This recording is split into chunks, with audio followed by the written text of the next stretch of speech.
This is Dante Williams, and you watching Dante's Boxing Nation. This is Showtime Sean Portman. Filipino Flash, Jesse Burns. This is Al Bernstein. You're watching Dante's Boxing Nation. Hi, I'm Sugar Ray. Chick Shape. Sergio the last name more. Dante's Boxing Nation. Boom, boom, boom, boom. Yo, this is Deontay the Bronze Bomber Wilder, My name is Gennady Golovkin. and you're watching Dante's Boxing Nation. Hi, this is Julian Jackson, and this is Dante Boxing Nation. This is Julia Jackson, and you're watching Dante's Boxing Nation. All right.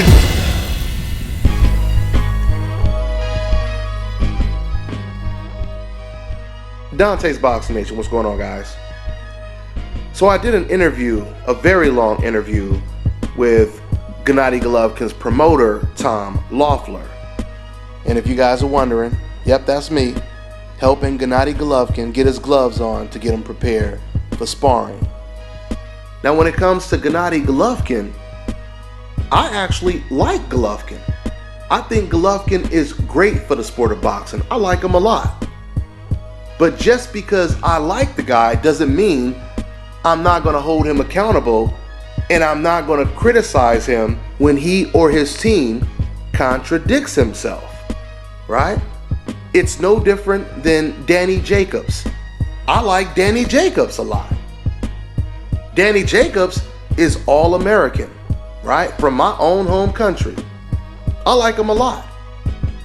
But when Danny Jacobs elected not to fight Golovkin next, I criticized Danny Jacobs for that because I really wanted to see that fight. Not only did I really want to see that fight, but I thought it was a 50-50 fight.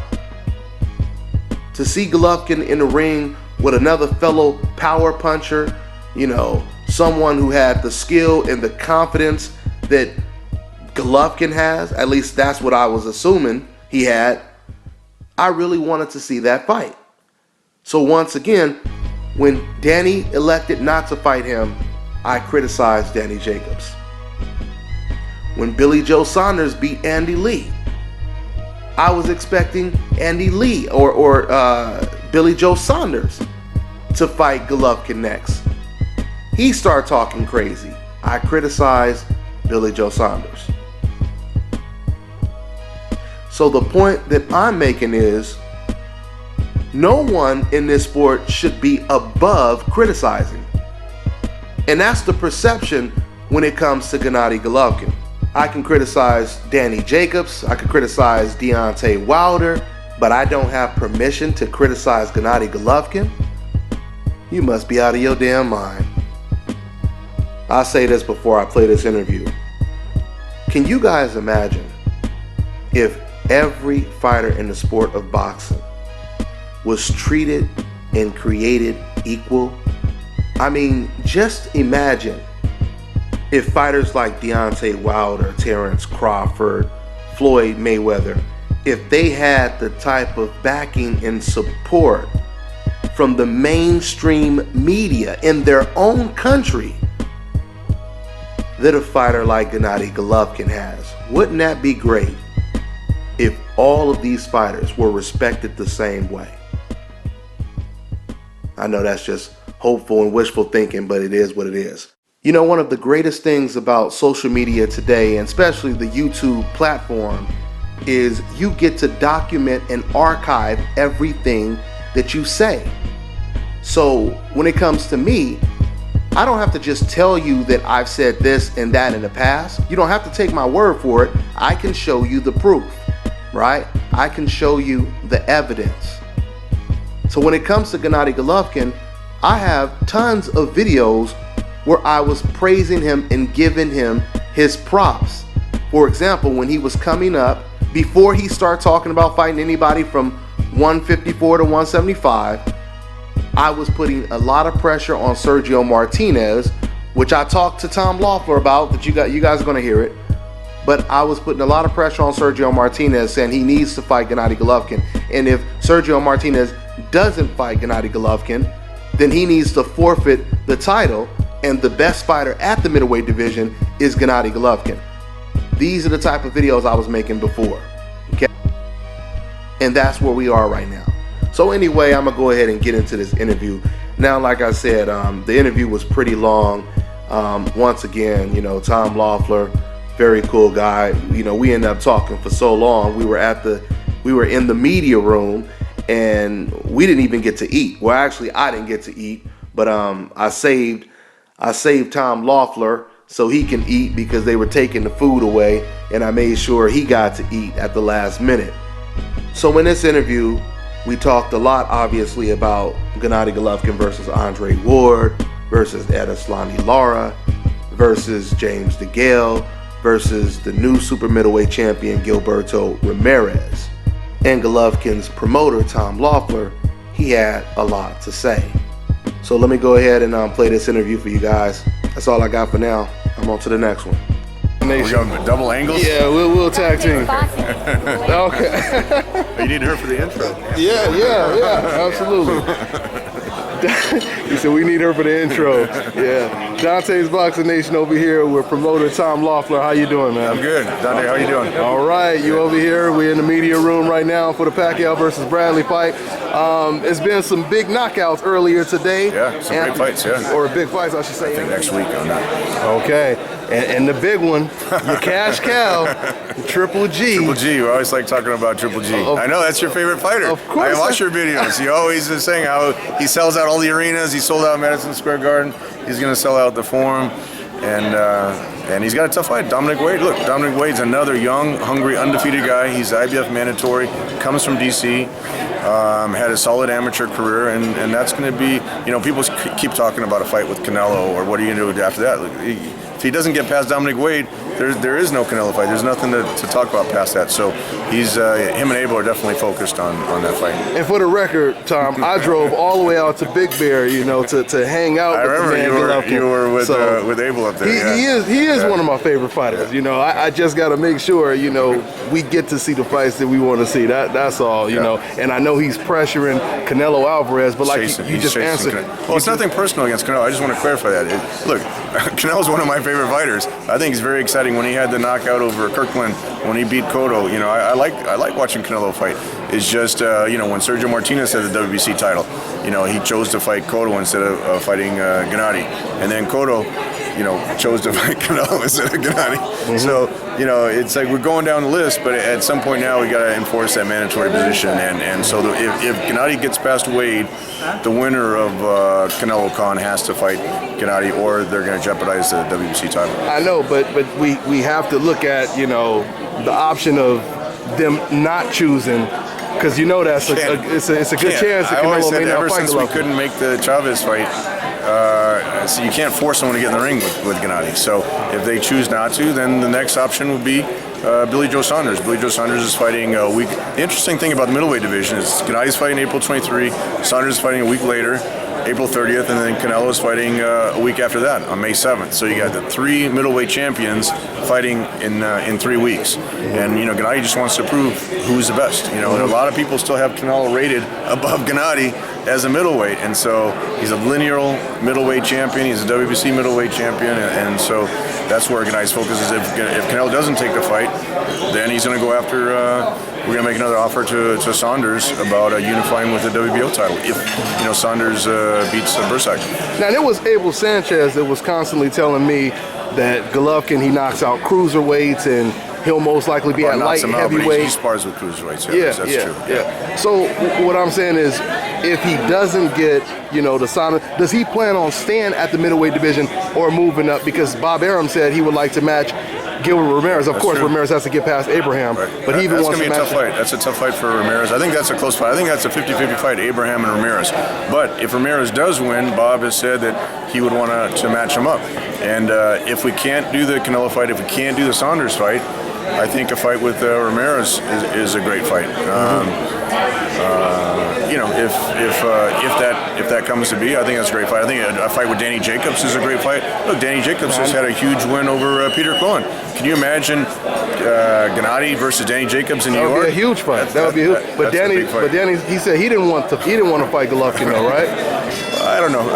We have a lot of respect for Danny. We saw him at the WBA convention in Panama, and he's a great guy. I mean, him and Gennady have a lot of similar qualities. They're very likable, very respectful guys outside the ring. I mean, you look at his punching power with the stoppage of Quillen in the first round. It was very impressive. So I think that would be a great fight. But I mean, that's just on the list as far as if we can make something like that. Looking back in hindsight, I got to ask you, you put Golovkin versus Lemieux on pay-per-view. That's correct, yeah. I have to ask you, do you think Golovkin versus Ward would have been a bigger pay-per-view than Golovkin versus Lemieux? A bigger pay-per-view? I don't know, because, look, that was the first champion since Gennady's had the WBA title for 15 title defenses. That was the first champion that's ever agreed to get in the ring with Gennady. So we have to give David Lemieux massive respect and Golden Boy for making that fight. Felix Sturm would never fight him. In fact, Gennady was his mandatory for 2 years with Sturm, and he wouldn't fight him. Sergio wouldn't fight him. Quillen wouldn't fight him when he was a WBO champion. So when we could make the Lemieux fight, that was a big fight. And that was, if you remember, that was right when Andre had fought, was it Paul Thomas? Paul Smith. Paul Smith, at 172, and then, there was a lot of gray area, like what he was going to do after that. We announced the Lemieux fight, and then we get the offer to fight Andre. And my response, just so, because a lot of your readers or followers have the misconception that we turned down that offer. Clarify that. I'll be happy to clarify it, and I'll go on the record. If Andre, Andre keeps threatening about, well, we got an offer and I'll show it to you, but I can't show it to you. If he has our permission to show the offer, it'll have the date, the timestamp on it. It was received after Oscar and I announced the Lemieux fight. Look, there's nothing. We have nothing but respect for Andre. I just don't think the way he went about, saying, well, Golovkin turned down our offer, we offered him 50-50, we offered him everything they wanted, so now I'm going to move to 175. But did he offer the 50-50 and everything that you guys wanted? Did he offer, even if it was too late? Well, look, we had a Lemieux fight coming up. It was on pay-per-view. It was in Madison Square Garden. So my response to that was, look, we just announced the Lemieux fight. He's in the mandatory position of Cotto Canelo. There's no question. Nobody can tell me that an Andre Ward fight is bigger than a fight with Cotto or Canelo against Gennady. So that would have been for two titles. It would have been for the IBF title and the WBC title. And then we have the IBF mandatory, which Wade is right now. We see how the IBF is with their mandatories. Look, they took the title away from Tyson Fury. He just beats Vladimir, and then he gets stripped of the IBF title. So they're serious about their mandatories. And I said, if Andre is still at 168 at that time, then we would entertain fighting him. And so I didn't turn it down. I just said, we can discuss it later. But still, you got to understand, when you have an opportunity to fight a middleweight champion like a Billy Joe Saunders, I would take a fight with Billy Joe Saunders any time before a fight with a super middleweight, whether it's Ward, whether it's Froch, whether it's Chavez, whether it's Ramirez. If we have an opportunity to unify the middleweight division, that's always a priority. The only reason we were reaching out to Chavez and to Froch at that time was because none of the other middleweights would fight him. So that was the next best option. The problem with moving to super middleweight is there's no super middleweights that want to fight him either. Arthur Abraham won't fight him. What about James Degale? Degale might fight him. He actually called him out. Yeah, James Degale might fight him. Eddie actually asked me about that fight. He asked me about Kell Brook also. We have a lot of respect for Kell, but I think a James Degale fight is a much more makeable fight. Yeah. And I think that's a huge fight, right? And James is making his name in the UK. And look, the more a guy like James fights, the more a guy like Andre fights. A guy like Gennady, the bigger that fight happens. Look, Andre just had a great win over Sullivan Barrera.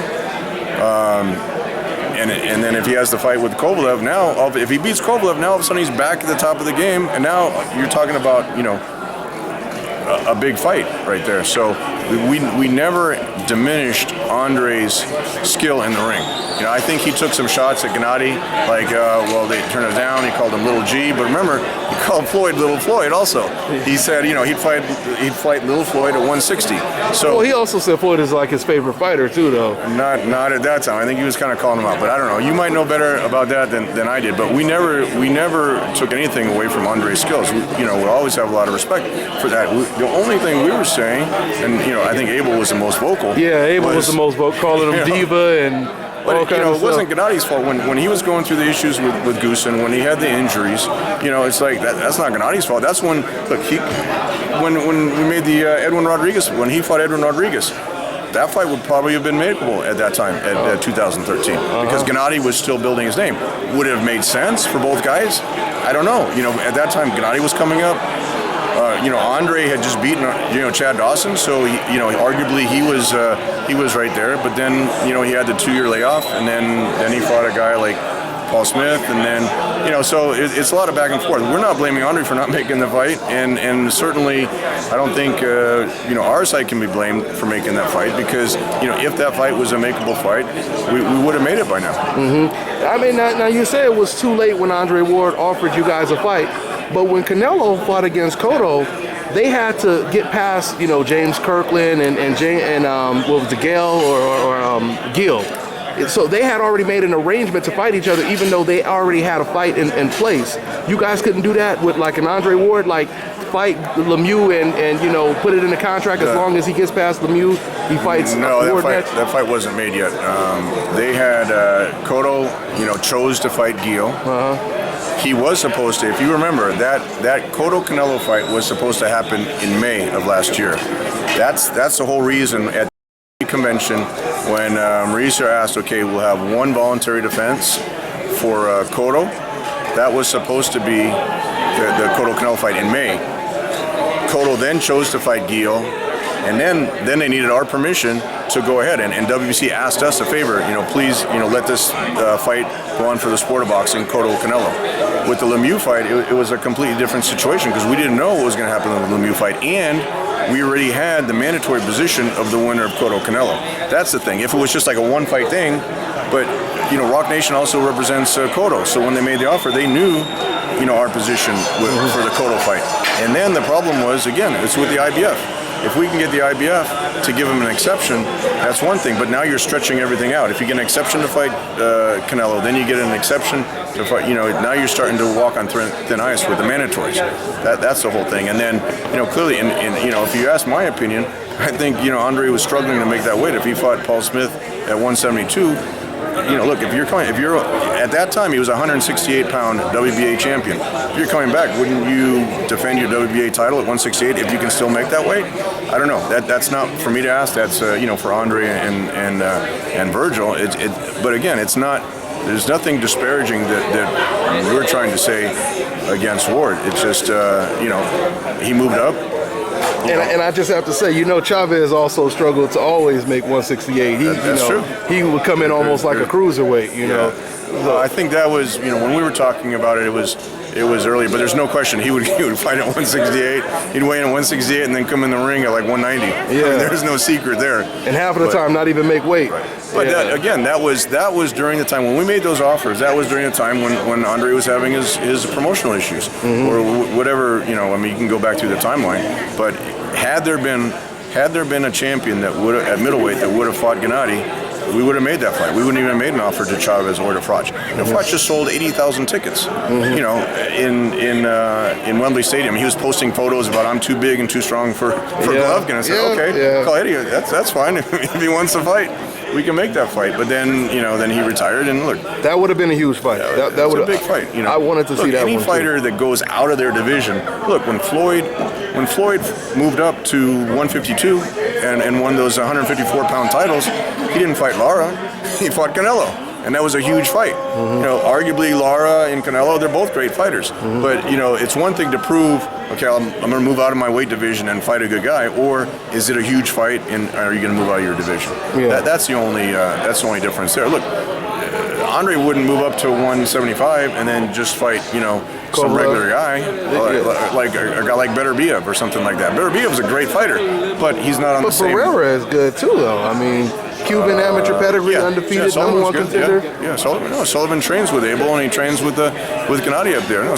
Sullivan's a solid guy. He was an undefeated guy, and he just didn't have. You can see he just didn't have that skill set or that experience to be in the ring with someone like Andre. So, do you think Abel was just trying to sell the fight because before they were saying that Sullivan Pereira he would get the knockout, and he was saying that Andre Ward wasn't big enough for the for the light heavyweight division? I think being the first fight fully at 175 and fighting a guy guy like Sullivan, I think there was a lot of question marks. Look, Andre had been out of the ring for a long time.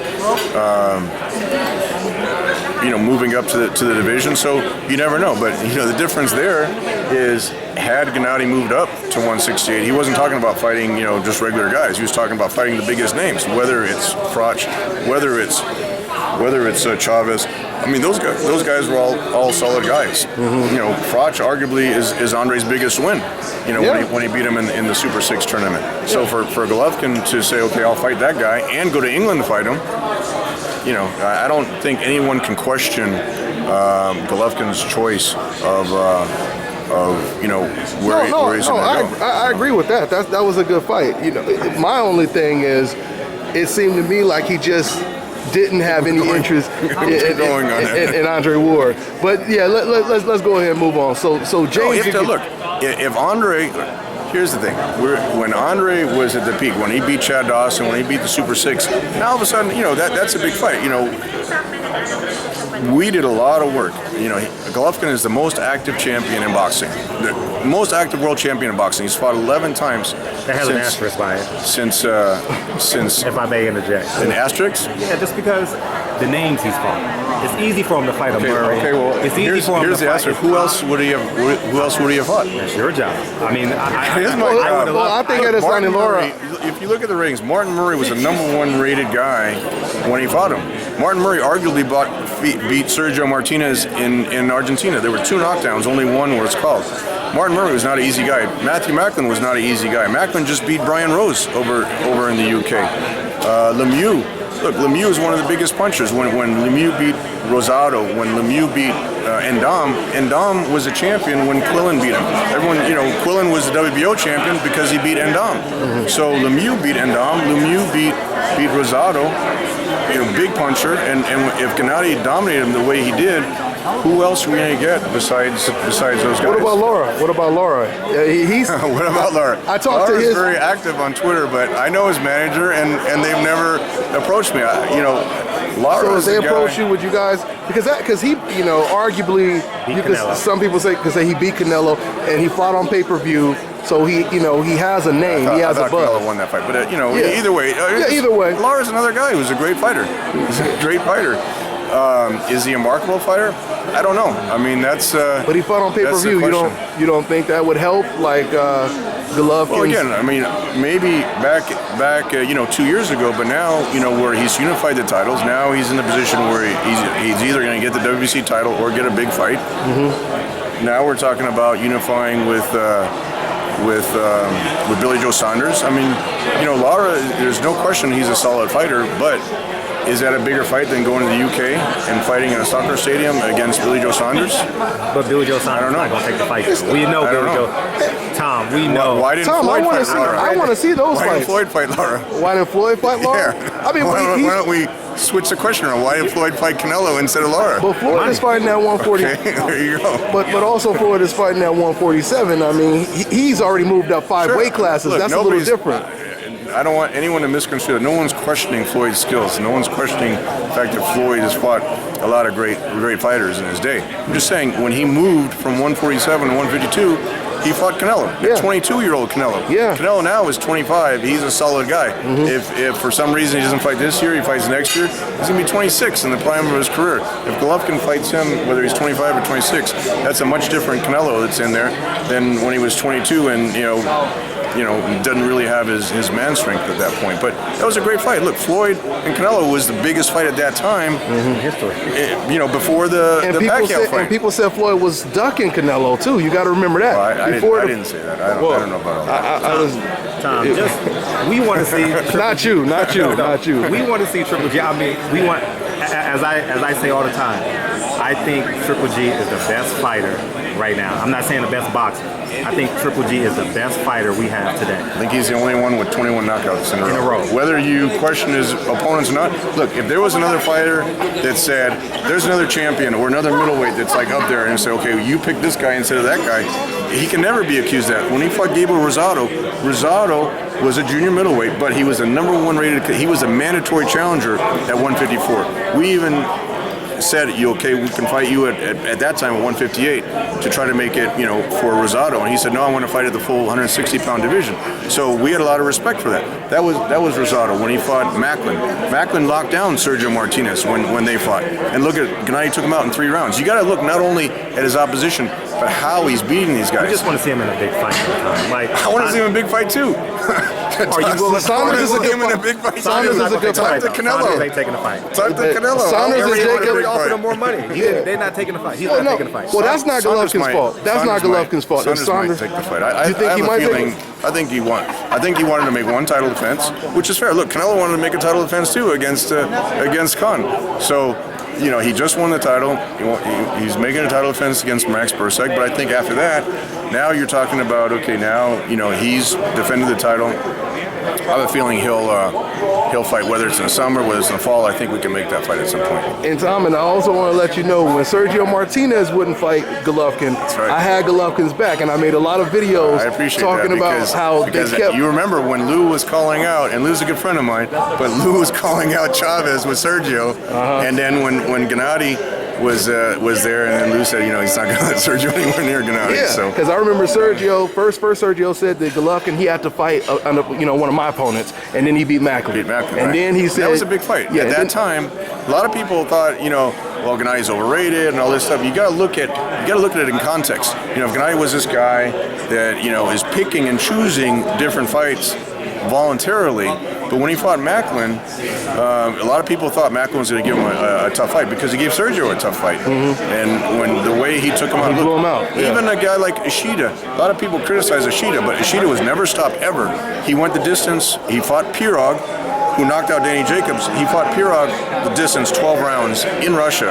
And the way Gennady took him out, that was like one of the worst knockouts I've ever seen. He knocked him halfway through the ropes. Pirog, Ishida had never been knocked out. I'm not saying he was the best fighter, but at that time, you got to look at the circumstances.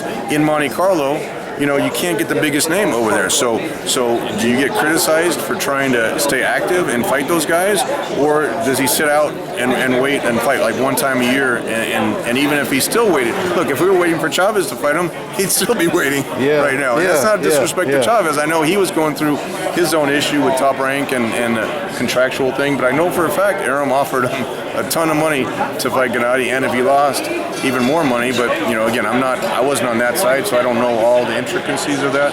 But it's trust me, if he would have gotten one of those big names back then it would have been even quicker, his ascent. And if you look at going from a completely unknown fighter in 2012, after he made his HBO debut, he had the knock. A lot of people underestimate Proxa. Proxa was the European champion. He had just stopped, I think it was Sebastian Silvestre in the 3rd round, who was a solid fighter. And then he comes over here. Golovkin was training for Pirog. It was supposed to be Golovkin and Pirog. Pirog was a big right-handed puncher, beat Danny Jacobs, and then Pirog gets injured. He pulls out, has a back injury, and then they put a completely different style, a southpaw boxer from Europe, European champion, and Gennady dismantled him. I think it was 5 rounds. You saw how much movement he had in that fight. And Gennady was able to track him down. I mean, he missed some punches, but he landed a lot of punches, uppercuts and body shots. And then and a lot of people underestimate the Martin Murray fight. Martin Murray has a lot of heart. A lot of people wouldn't have gotten up from that 4th round. The body shot that he dropped him with. I mean, he got up and look at Murray. Never been stopped besides Golovkin. He went 12 rounds with Arthur Abraham. He fought Sergio Martinez, dropped him twice in Argentina. He fought Felix Sturm in Germany. A lot of people think he won that fight. So I think the Martin Murray fight is a lot of American fans aren't that familiar with the European boxers. It would have been a big fight over here, but he couldn't get his visa in the United States. So the only way we could make that, but we were actually seeking that fight out. If you talk to the guys at HBO, you talk to Peter Nelson, the reason why they support Gennady so much is because we haven't turned down an opponent. We haven't turned down an opponent yet. The one that they've proposed, we haven't turned down. We actually went to Monte Carlo just in order to fight Martin Murray, who was arguably one of the toughest guys at that time. So will you go to Oakland? Sorry? Will you go to Oakland? Go to Oakland. We mean for the war fight. Well, I guess they have a fight signed with Kovalev at 175. So I just think Triple G's gonna run out of opponents. Like honestly, I want Triple G when in the he biggest unifies fight. when he unifies the division, and if he fights Gilberto Ramirez. That's a big fight. That's it. That's a big fight. The people already in San Antonio are talking about, we want to have that. I mean, not people. The arenas want to have that fight down there, and that's a huge fight down there in Texas. Since you compared Golovkin to Floyd Mayweather, like I said, Floyd moved up 5 weight classes. Do you think that it would be more of a challenge? I'm not saying he needs to move up 5 weight classes, comparison. but I'm saying if he moves up another weight class, I think it'll be Gennady's more. a bigger puncher than Floyd. If you want to much compare big, 10 times punching power, but that's the reason why it seems more. I have a lot of respect for Floyd. I've known Floyd since '96 when I was in Oakland at the Olympic trials when he beat Carlos Navarro. Was a fighter that I was working with at the time, and Floyd's a great fighter, a great amateur career, and arguably one of the best in history. Certainly on the financial side, but look, here's the difference, Dante. When Floyd moved up 5 divisions, when Andre moved up 1 division, it's a difference when you outgrow a division, or if you go up to take a fight and you come back down. If Golovkin goes up to 168 and beats a guy like Ramirez, he's not going to stay at 168. He's going to come back down to 160. It's another thing if Floyd started at 130, then he went to 135, then he went to 140. He was growing in those divisions, getting bigger. Now, arguably, he fights at 147, so when he went up to 152, like he did with Canelo, and then went back down to 147, that was the only time he went down. But, does Ward come back to 168? I don't think so. I think he outgrew 168. He's going to stay at 175. So do you give him credit? Okay, he moved up to 175. Is it because he wants to fight Kovalev, or because he can't make 168 anymore? But there's a lot of new 168-pound champions like Degale that Andre could have stayed at 168, and if he really wanted to do a fight with Gennady, then now at 168 it's a lot more feasible. But look, I mean, these are all like these scenarios where you're trying to put a square peg in a round hole. I'm not saying look, we never made an offer to Andre and he never turned it down. Also, so you can't. It goes both ways. It's not like he ducked Gennady, and it's not like Gennady ducked him. So if you want to talk about Andre specifically, it just the timing when Golovkin would have fought him when he was coming up, he was out of the ring, and then when they made this offer after, I don't know. I still don't know how you make an offer after we announce a fight. It's like okay, we can make an offer to Floyd. But what happens if he turns it down? Does that mean he's ducking Golovkin? Yeah. No, but Ward, and during the broadcast of Golovkin fighting against Rubio, Jim Lampley, he said that Andre Ward had sent them an email that he wanted to challenge. Yeah, but they retracted that because Andre said that, I think that was from Josh Dubin, but okay, you can send an email, we'll fight Golovkin. What does that mean? Did he fight anyone else? He didn't fight anyone else during that whole time period. He wasn't active during that time period. So I can send an email. I can send an email to Steven Espinosa. I can just send an email to Steven and say we'll fight Floyd Mayweather. What does that mean? But isn't that more effort than Canelo? Come on, what does that mean? If I say we'll fight Floyd, what does that mean? So you don't believe it was sincere? You don't believe it was sincere? But how would it have been sincere at that time? Was there any negotiations? Were they like, okay, we'll come down here, we'll do this? It just there was no negotiations. You think it was a publicity stunt or what? I think. Well, I don't know. You'd have to ask their side. If they sent an email and there was no follow-up and there was no negotiations, what does that tell you? I mean, I would never do that. I wouldn't say to Canelo, okay, we'll fight Canelo. I'm gonna send an email to HBO, we'll fight Canelo, okay, but now we gotta start negotiating. I mean, it's the same thing like Lara on Twitter, we'll fight Golovkin, but what does that really mean? How much are you gonna want? What's the weight going to be? You're going to come with the 160. You're going to want to have some catch weight. How much money? If you're calling someone out, normally you take less money if you really want to fight that guy. There's a lot more to making a fight than just saying I want to fight that guy. Are you open to it though? Like you said, if Lara, you guys have to figure out how much money they want. Obviously, they're going to be the B side to Golovkin. Are you open to that? Because Lara, they've been acting like they want the fight. They've been acting like they want to fight, but look. Again, there's no disrespect to Lara. I was actually surprised that Canelo fought Lara. That was a fight he didn't have to take. Yeah.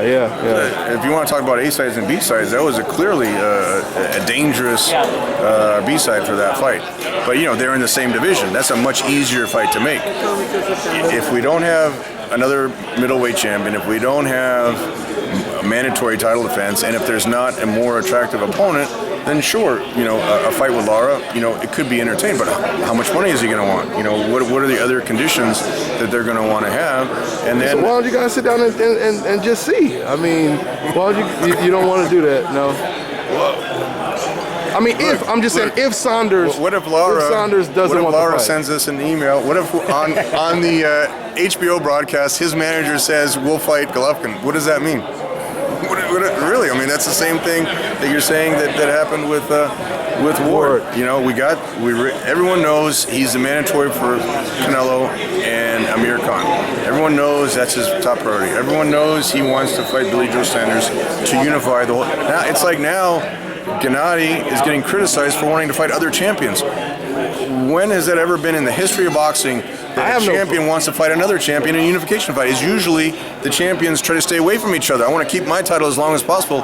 Don't let me near that guy. Golovkin wants to fight all of them. I have no problem with him fighting the other champions. I even said after the Saunders fight, that would be a huge fight. After the Danny Jacobs fight, I was hoping if Lara moved up and won a title, and then now all of a sudden, okay, now he's a champion. Now it's easy to make that fight. Mm-hmm. Now, in fact, Golovkin would even take less money just to try to make that fight. Okay, well, I just closed with this. Now it's a natural situation. Mm-hmm. Same thing. Look, if Gennady and Ward were in the same division at any particular time, that's an easy fight to make. If you got two champions in the same division, that's all he's been asking for. He wants to unify all the titles. It just happened that Andre was at 168 at the time. 168. And it was just because he was considered pound for pound behind, Mayweather. That was the only reason why it seemed like a big fight. Yeah, look, no one's ever questioned his skills. I think at that time, he was number two. But how many years ago was that? How many years was it? 2011, 2012, whenever that fight with Dawson was. And then after that, then you got Edwin Rodriguez, and you got the guy from England, Paul Smith. Mm-hmm. And then you got Sullivan and Barrera. So, if you want to criticize Gennady's competition, and again, this whole thing isn't about a knock on Andre Ward. No one's questioning his skills. But it's like, if you want to make a fight like that, you got to have two marketable fighters. Look, Chavez was very marketable. That would have been on pay-per-view. There's no question Chavez could have helped sell that pay-per-view. Froch was a guy fighting in England that sold out Wembley Stadium. There's no question that's a mega fight. So, you can't just say, like with Golovkin, they're like, okay, go down to 154 and fight this guy. Go up to 160. It's like a yo-yo, and yet he's the best at 160. It's like I've never seen so many demands. Even though Abel said that a lot, it's true. Abel did say that. And that's the only reason people ask. Because you got to take that in context. That was 4 years ago. That was 2012. That was when we were like searching to get opponents. Yeah. And at that time, it was true, but there wasn't a 54-pounder or a 68-pounder that was more marketable that would have taken the fight. Look, if Arthur Abraham at that time would have taken the fight, if Froch at that time would have taken the fight, we would have made that fight. Mm-hmm. But they didn't. They didn't take the fight, and going down is more unrealistic than going up, because they've always said, or they've qualified that to say the only guy they would have gone down for is Floyd at 154. Mm-hmm. Last question: do you think that the Canelo fight will happen? That's not a question for me. I know it'll happen from our side, but you got to ask Canelo and Oscar. And look, again, we have a lot of respect for Oscar. They put in Lemieux. I think they've done a lot of great things, at Golden Boy, and we had a great promotion. Well, okay, now it's a different story. Now I'm asking because that's the only way you can get the fight. Let's be honest. Or you guys could try to strip Canelo. I doubt that would be their only condition, to say we'll fight you at 155. I highly doubt that. When you have two middleweight champions, have you, in the history of boxing, do you know two champions in one sport that have fought at a different weight than what their championship weight is? That's a different story. When you're Cotto and you're making a voluntary defense against Daniel Gio, you can negotiate whatever you want. Look, if Canelo gives up the title and then next year they say, okay, we want to fight at one, they can negotiate anything. They can negotiate weight, they can negotiate percentages, they can negotiate where. The good thing about Golovkin, he doesn't care where he fights, whether it's in Monte Carlo, whether it's in England. He's fought in Panama, he's fought in Kazakhstan, he's fought in Ukraine. He doesn't care where he fights. He fought in New York, he's fought in LA. So how come he doesn't fight in Vegas? We're waiting for the right fight in Vegas. I think Vegas is the type of, when we're building Gennady, the important thing about building him, which we've done, is his ability to sell tickets. When you can sell over 20,000 tickets in Madison Square Garden, and now we'll be at the capacity of the Forum, just over 17,000 at the Forum, the capacity. I mean, when you can do that, I don't think any fighter has gone back to back, selling out a big arena in New York, selling out a big arena in LA, and that's against. Look, Gennady was fighting not a guy from New York. Like, if he sold out the Garden against a guy like Danny Jacobs or Peter Quillen or even Andy Lee, that's understandable. But selling it out against a Canadian guy, now the interview's going so long, now they're taking away all the food, Dante. Man, see what you did? See what you did? And I didn't. I'm sorry. You gotta buy him dinner now. I mean, we would love to come up here and fight in Vegas, but our belief is, and we've invested a lot of money in that as far as really pushing him. Look, it costs a lot of money to fight in New York. First starting out at the theater, then fighting Degale at the big arena, then selling out. Look, he sold out the big arena against David Lemieux. He broke all the records. And Andre Ward fought Arthur Abraham at StubHub Center, and Gennady Golovkin sold more tickets. We actually had to add seats to that fight. That was against Rubio. Oh, no doubt, he's definitely a bigger attraction. Yeah. Well, I don't like to compare, this whole A side, B side, all that stuff. But what my point is that it's a lot of work on our side, on the promotion side. But it's always Gennady always delivers, whether it's an early knockout. We've never had a complaint.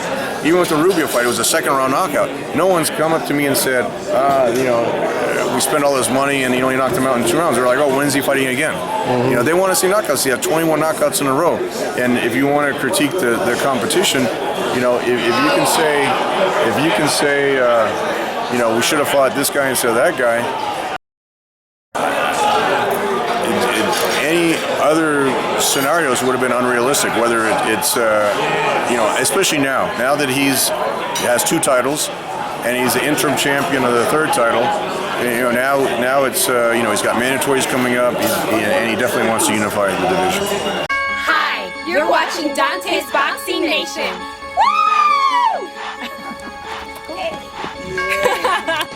Hey, yo, check this out. This is Flavor Flav, and you are watching Dante's Boxing Nation, baby.